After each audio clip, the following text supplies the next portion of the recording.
Good evening. I've been called a change maker, a disruptor, a trailblazer, and a peacemaker. But my personal favorite is annoying. I'm 10.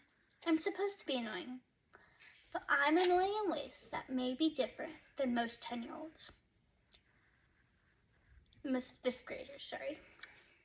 You see, I've started my own nonprofit called Paisley's Palace.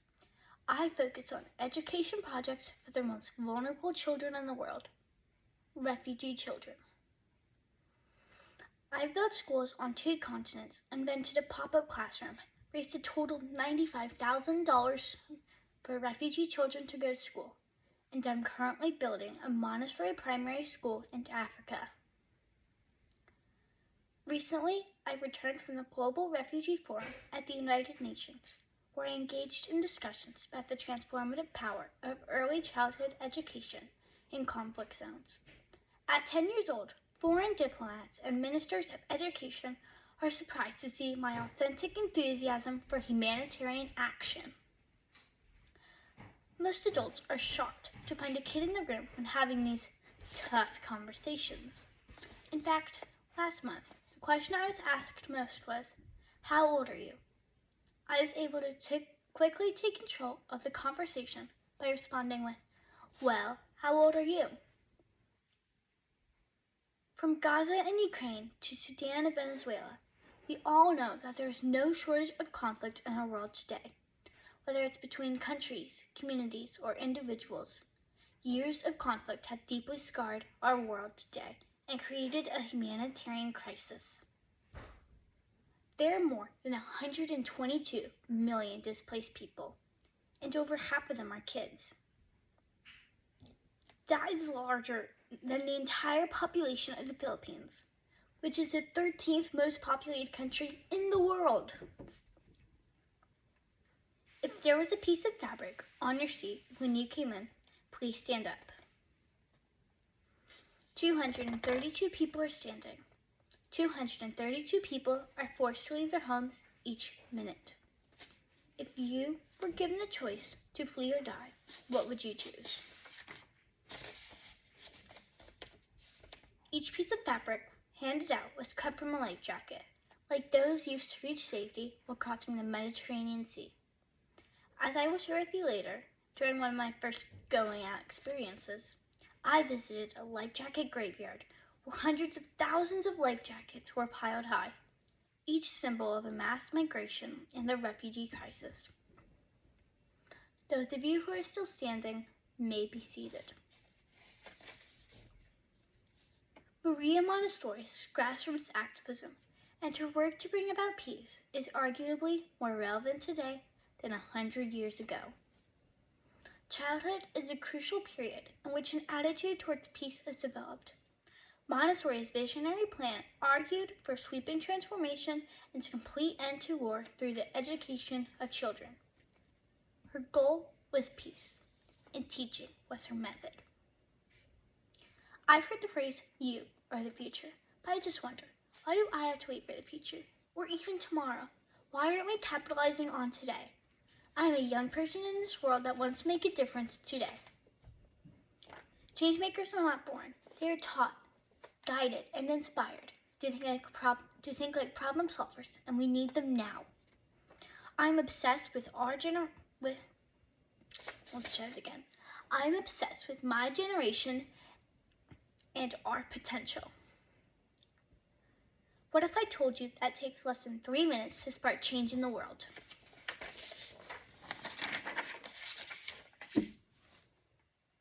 Most people tend to put "what if" and "change" in the same sentence, almost as if they were a dream, like a possibility that's too far to reach. Let me tell you something about kids that y'all definitely already know. We love to ask "what if" or "why not?" In fact, "what if" is really the beginning of my story. After hearing a Bible story in preschool, one day, I went home with questions. Why are there refugees? Where are they fleeing from? Let's try that again. What if their story was my story? Why isn't anyone doing anything to help them? What if I can help them? That evening, I went into my mom's room after I gathered up every single stuffed animal I owned, and I proudly declared I was giving all of them to my refugee friends. At 4 years old, I was scared of thunderstorms, and stuffed animals made me feel safe and secure. I assumed stuffed animals would help my refugee friends feel safe, so I started collecting them. I put up a donation box at my school and kicked off my first campaign. A few weeks later, I had gathered over 200 stuffed animals and sent them off to children fleeing the war-torn Syria. Cute, huh? Well, I discovered a few months later that stuffed animals aren't the most helpful donations for refugee children. After seeing a news story about the overcrowded Moria refugee camp on the Greek island of Lesbos, I researched ways to make an actual impact. I found an NGO working on the ground in Greece, and I learned that I could help provide weatherproof shelters for families spending the winter exposed to the elements. In December of 2018, at the age of 5, the same age as many of your primary students, I raised my first $1,000. From hot chocolate stands and gift wrapping presents to pancake breakfasts, I reached my goal in less than a month. A few days later, I received a video from the children in the Moria refugee camp. It was less than 3 minutes long, but changed my life forever. The first thing I noticed in that video was that those children were just like me. I was alarmed to learn that most kids my age in a refugee camp had never seen the inside of a school before. Impatient with injustice, I was determined to change that. So, like any kid approaching their 6th birthday, I declared I wanted no presents for my birthday. Instead, I was going to raise money to build a school for refugee children. I raised $20,000 over the course of 3 months. I rented a warehouse next door to the worst refugee camp in Europe, and I began creating a safe space for children to learn and build community. I paid rent for a whole year and worked to transform a 1-story warehouse into a 2-story school for children who had fled the wars in Syria and Afghanistan. I had an opportunity to travel to Greece and help finish up the school. I guess you can call it one of my first going out experiences. While traveling halfway across the world is a big leap from the typical elementary going out, it was kind of the next natural step in my learning journey. My parents thought it was important that I actually see the contribution I was making. So I got to plan most of the details of our trip, including which flights I wanted to take and where we were going to stay. I chose to fly into Turkey and take a short ferry ride across the Mediterranean to better understand the dangerous trip that many of my refugee friends had to make. A few months later, a fire broke out at the Moria refugee camp. It burned to the ground. I was sad and scared. What would happen to my friends? What would happen to my school? The Greek authorities moved my refugee friends all the way across the island, and they never used my school again. I'll never forget the sounds of laughter during our epic water balloon fight, and my experience there will be a lifelong reminder of what young children are capable of. After the fire in Lesbos, I decided I wanted to make a classroom that could go anywhere. I wanted to create a mobile classroom that could move with refugee children. I began researching pop-up classrooms. With the bold ask only a child could pull off, I emailed a small Italian company I found on Pinterest and asked if they wanted to help me create a mobile classroom for refugee children.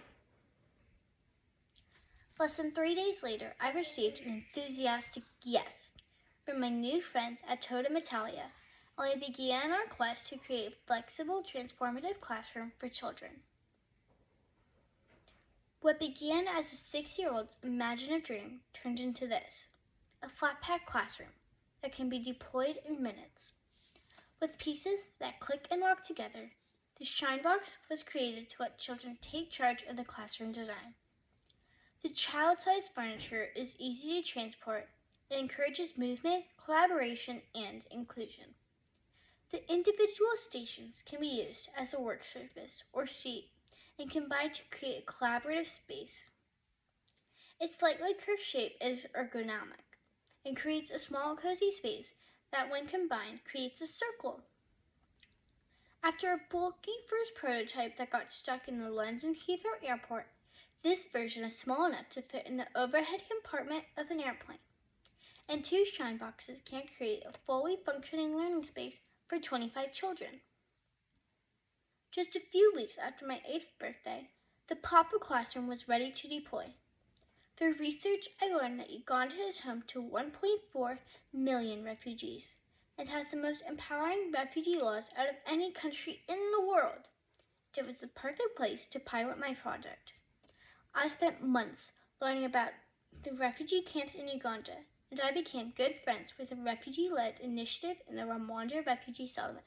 Basically, the hardest to reach refugee camp I could find.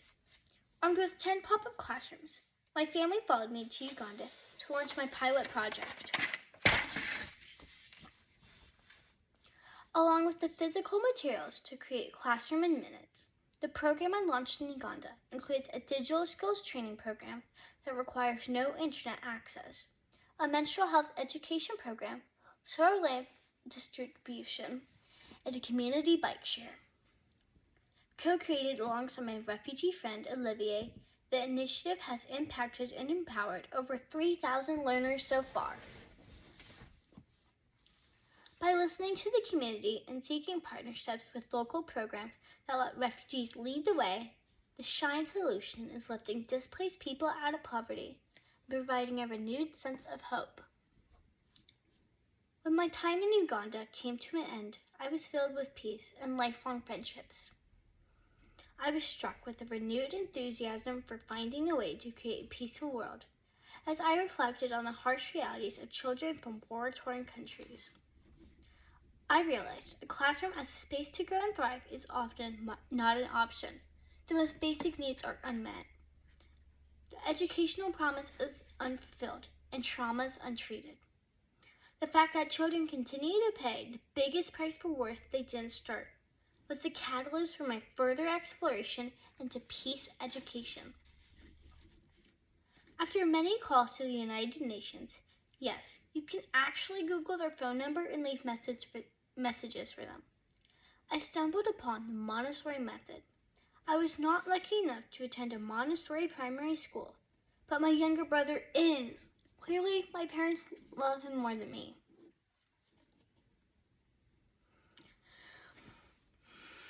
Several policy and advocacy experts at the United Nations Refugee Agency pointed me towards the child-centered approach. As I began to understand the need for social, emotional, and moral support for my refugee children. When I learned that the Montessori method would help prepare children to be instruments of peace, inspiring love and harmony, I knew I had just found the missing piece of the puzzle. Maria Montessori believed that the first step towards a fair society begins in the classroom.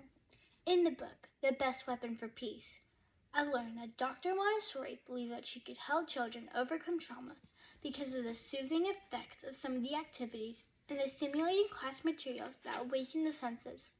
She thought that she could restore peace and heal the child.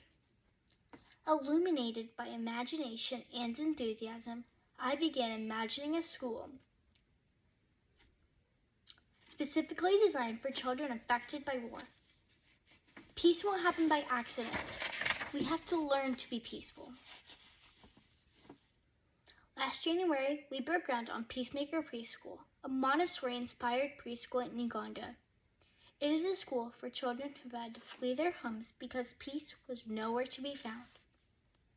Focusing on holistic development and good health and hygiene, Peacemaker Preschool is teaching the quiet strength of compassion and guiding them to be at peace with themselves and the environment. Funded by over 80 lemonade stands, we have 3 classrooms built so far and just over 60 children enrolled. It is amazing to hear the sound of silence from 60 children learning to meditate and play the silence game. It seems that there is no limit to the possibilities for a meaningful education in the Montessori classroom. Inspired by the resilience of children in conflict zones, I am proud to share that Peacemaker Preschool is refugee-owned and refugee-led. Run by my best friend and business partner, Olivier, Peacemaker Preschool is building for the future.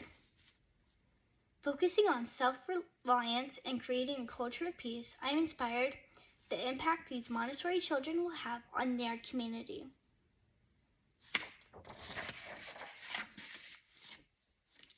I'm here today to remind you that we can raise a generation of peacemakers and changemakers who think critically and empathetically about the world that we live in. We can create a generation of spiritually rich humans that are connected to society and empowered to accomplish things in it. Our schools have so much potential to be part of the solution. Do you ever look around your class and wonder what your students' unique contribution to the world would be? As teachers and guides, peace starts within the classroom. Through exploring peace and social justice topics, kids learn to understand and believe in their own potential for leadership. We know that empowering changemakers requires a different type of education deeply ingrained in the classroom. Creating a respectful, inclusive classroom that celebrates diversity, intentionally crosses cultural boundaries, and models engaged citizenships takes time and intention. As guides, it is important to create a culture that sparks curiosity, leaves questions unanswered, and provides time to wonder. Remind your students the world is ready for them. The world is ready for their ideas. But how can we plant seeds for peace? Montessori is a lot of practical life skills and sandpaper letters, but it's also about cultivating kindness and respect for differences. We need to learn everything we can about the people who are different than us. It is so easy not to care about other people when everyone you know is just like you. But there's a whole world out there. Touch on issues of social justice, inequality, poverty, and sustainability and racism. Talk about the hard stuff. I know it's tempting to try to protect children by sheltering us from the evils of the world. But that is the last thing that we should be doing if we aim to raise empathetic children who recognize their own power to affect change in the world. How can you support young peacemakers? A purpose-driven education that fuels the type of global citizens our world needs. Helping children find their place and purpose within the world can start with the smallest spark. Like ensuring access to books with a diverse cast of characters, learning about other religions or cultural celebrations. Or fundraising for a cause your children are passionate about. Student engagement in social, political, racial, and global problems provides the best hands-on experience. Remember, no one, I mean no one, is too young or too small to change the world. You don't have to wait until your children reach a certain age or ability level. Begin raising and guiding world changers right now. Like Dr. Montessori, I am calling for the end of war and violence in a unique way from the ground up. While I'll never set off to chart a new course for humanity through education, it is apparent that we need to foster the spirit of empathy and highlight children's innate capacity for good. Children need to be respected as builders of humanity. As my friend Erica Moratti wrote, Montessori's cry, more than 100 years ago, remains unheard. Can we risk ignoring it any longer? Thank you for this honor to share my story. Please share it with your families, friends, classes, and schools, or better yet, let me share it with them. By promoting peace and harmony within the classroom, we can become part of the solution. Together, we can guide the next generation of peacemakers. Thank you.